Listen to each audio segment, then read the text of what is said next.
시작. 네, 안녕하세요. 무엇이든 물어보쌤의 다시. 네.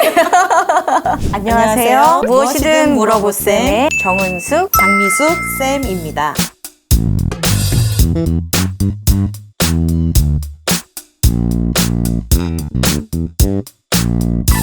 요즘 2학기 시작을 앞두고 학부모님들 걱정이 굉장히 많으시잖아요.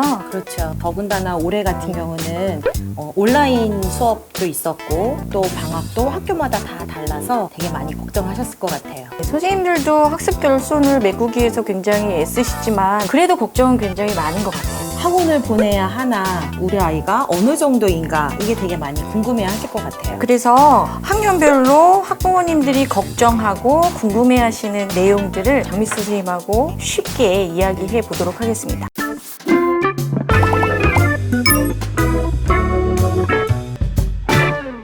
선생님은 주로 어떤 학년을 많이 가르쳐 보셨죠? 저는 교직계 롤러코스터를 타더라고요. 1학년 아니면 6학년인 거예요. 그러면 1, 2학년은 해주실 이야기가 굉장히 많을 것 같은데요. 사실 1, 2학년 학부모님들이 가장 관심도 많으시고 가장 걱정도 많으시죠. 저희가 1학년 담임 선생님이 됐을 때 학부모님들한테 제일 먼저 하는 이야기가 걱정하지 마세요 라는 이야기를 많이 하거든요. 제가 막상 학부형이 되니까 걱정이 되더라고요.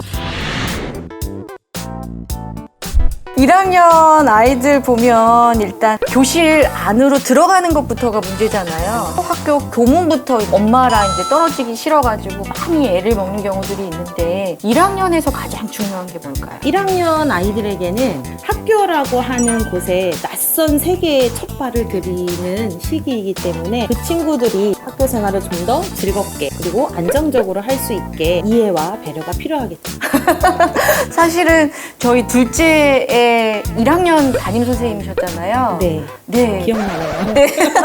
한글 수준을 보면 정말 천차만별이거든요. 네, 1학년 교실에 들어가 보면 그 친구들의 환경이라든지 그 친구들의 능력, 현재 시점을 보면 5살부터 10살의 친구들, 많은 친구들이 한 교실에 공존해요, 있죠. 많은 학부모님들이 입학할 때 이 정도는 가르쳐서 보내야지라는 게 있거든요. 저처럼 순수하게 학교를 보내도 괜찮을까요? 네, 저는 괜찮다고 제 경험적으로 말씀을 드리고 싶고요. 그러나 학부모님한테 꼭 말씀드리는 것 중에 하나가 싫어요, 화장실 가고 싶어요 라고 하는 자기 상태가 어떤지 표현할 수 있게끔은 지도에서 좀 보내달라는 얘기를 많이 하거든요. 아침을 꼭 먹여서 보내라든지 화장실을 꼭 갔다가 등교를 하라고 한다든지 이런 부분은 제가 되게 강조하는 부분이에요. 1학년 친구들은 학습적인 것보다는 정서적인 부분 그리고 마음의 안정을 갖고 있어야지 그 뒤에 학습이 있고 친구들과 또는 선생님과의 관계가 있는 게 좋은 팁이라고 얘기할 수 있을 것 같습니다. 그래서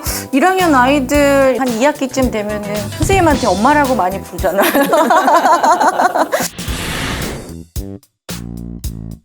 1, 2학년에서 읽기 쓰기는 요 수준까지 도달하면 된다. 1학년은 특히 글자, 낱말, 문장을 소리내어 읽는다가 1학년의 성취 기준이에요. 그리고 2학년에서는 문장과 글을 알맞게 띄어 읽는다. 되게 놀라셨죠? 생각보다 되게 수준이 낮네? 라고 생각하셨을 거예요. 맞아요. 사실은 1학년 친구들은 한글을 학교에서 처음 배운다라고 하는 그 가정하에 1학년 때는 문장까지 소리내어 읽는 거고 2학년 때는 알맞게 띄어 있는 데까지 성취 기준을 두고 있는데 많은 부모님들이 아이들을 사랑하는 마음이 과하셔서 우리 아이가 조금 더 잘하길 바라는 마음으로 선행학습이라든지 아이의 현재의 위치보다 더 많은 능력을 요구하는 경우가 좀 있죠. 2학년에 이제 본격적으로 뭘 쓰기 시작하죠? 자기의 생각 또 경험한 것에 대한 느낌을 쓰기 시작합니다. 우리 많이 얘기하는 일기쓰기가 이제 본격적으로 들어가는데요. 학습적으로 들어가기 전에 평상시에 자기가 느끼는 거예요. 그거를 말로 표현하는 거를 1학년 때 잘 충분히 해왔다면 2학년 때 이것을 글로 옮겨는 활동을 할 때는 큰 어려움 없이 할 거라 생각합니다. 혹시 또 이걸 보시는 학부모님들은 그러면 집에서는 아무것도 안 해줘도 돼 라고 생각하시는 분들이 있는데 그렇진 않죠? 네. 일단은 우리 아이가 글을 읽는데 또 어떤 부분에서 어려움을 겪겠는지 살펴보는 게 중요하죠. 그리고 그 부분을 많이 할 수 있게끔 책을 읽어주신다든지 글자에 많이 노출될 수 있는 경험을 주어주는 게 중요하죠. 수학 같은 경우에는 굉장히 어렵지 않아 보여요. 그런데도 걱정들을 많이 하시거든요. 네, 수학도 1학년은 1부터 100까지의 수를 읽고 세는 게 1학년의 성취 기준이에요. 1학년 수학 시간 첫 번째 1단원이 5까지의 수예요. 수학책을 딱 펴는 순간 아이들이 선생님 전 100까지 셀 줄 안다요? 이런 친구들도 되게 많고요. 10까지 세는 거 조금 어려울 수 있지만 5까지는 충분해 라고 하는 친구들도 많거든요.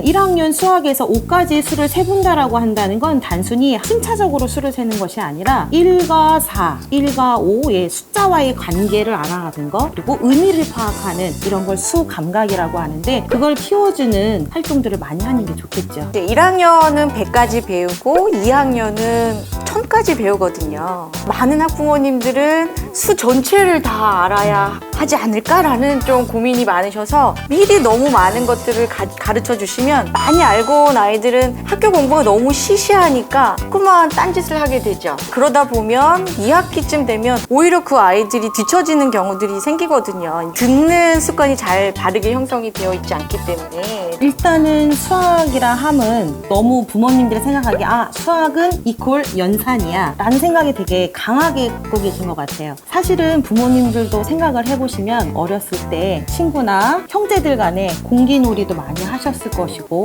종이접기, 딱지치기 많이 하셨을 거예요. 그 사이에서 딱지 몇 개 따고 공깃돌 몇 개 줍고 하는 그런 부분들이 사실은 수와 관련된 공부였거든요. 그런데 그거 없이 바로 학습지라고 하는 그것을 매개를 통해서 우리 아이가 수학을 너무 잘하기를 바라는 마음은 아이가 걷기도 전에 빨리 뛰길 바라는 마음을 아이에게 투영하는 거라고 볼 수 있을 것 같습니다. 1학년 교실에서 보면 아이들 덧셈 할 때 어떤 아이들 같은 경우에는 손가락으로 막 이렇게 하는 경우도 있고 그림을 그려서 하는 아이도 있고 그냥 이제 문제를 푸는 경우도 있거든요. 손가락으로 하는 친구들 괜찮을까요?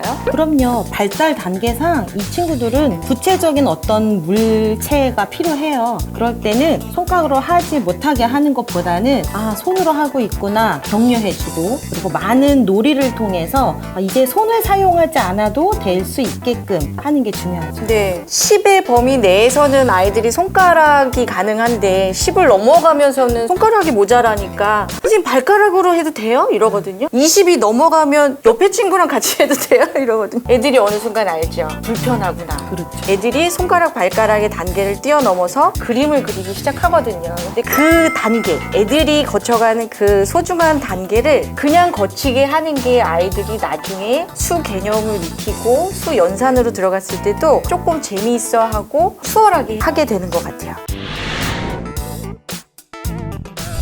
그래서 가정에서 이 수 감각을 키워주고 싶고 가족 간의 화목도 돕게 하는 가장 좋은 방법 중에 하나가 전 보드게임을 되게 많이 추천해요. 그리고 여행 갈 때 그때 구구단 놀이라든지 여러 가지 재미있는 놀이를 함으로써 우리 아이가 계속 재미있게 반복하다 보면 이거 이렇게 하는 거네 원리를 깨우칠 수 있거든요. 실생활에서 우리 아이가 재미있게 많이 할 수 있는 방법을 찾아서 제공해 주는 게 부모님이 해주실 수 있는 좋은 방법이 아닐까 생각합니다.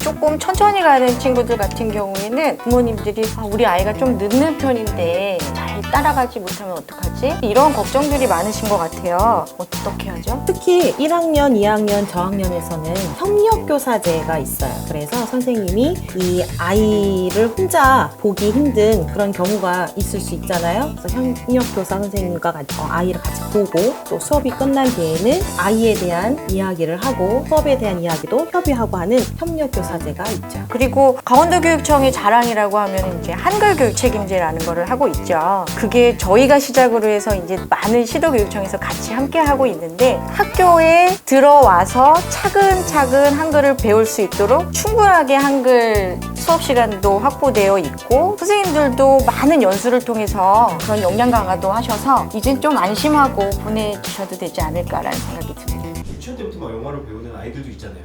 학부모님들 입장에서는 우리 아이가 뒤처지지 않을까 영어 다른 집 아이들 시키는데 선생님들 입장에서는 어떻게 생각해요? 1, 2학년 아이들 한글을 잘 모르는 아이들한테 또 다른 언어를 가르친다라는 건 아이들한테 참 의미 없는 거겠죠. 한 번에 하나만 가능한 시기거든요. 그 하나를 잘 한 다음에 어느 정도 자신감이 생기고 그 다음에 또 무언가를 시작하시는 게 좋지, 한꺼번에 많이 어른들의 욕심으로 많이 이것저것 하면 아이는 하나도 못할 가능성이 있는 거죠. 학교 가기 싫어요, 수업 재미없어요, 수업 힘들어요 이런 얘기를 할 때 부모님들이 어떻게 얘기해 주면 좋을까요? 내 아이가 학교가 싫어요, 그런데 재미가 없어요 라고 한다면 무엇 때문에 이 아이를 힘들게 하는지를 먼저 좀 잘 살피셔야 될 것 같아요. 또 만약에 수업적인 내용이라고 본다면 우리 아이가 너무 빨리 배웠구나 반성하셔야 되지 않을까요? 막연한 두려움 때문에 아이에게 조금 더 앞서가라고 자꾸 퇴근하는 경우가 있거든요. 아이가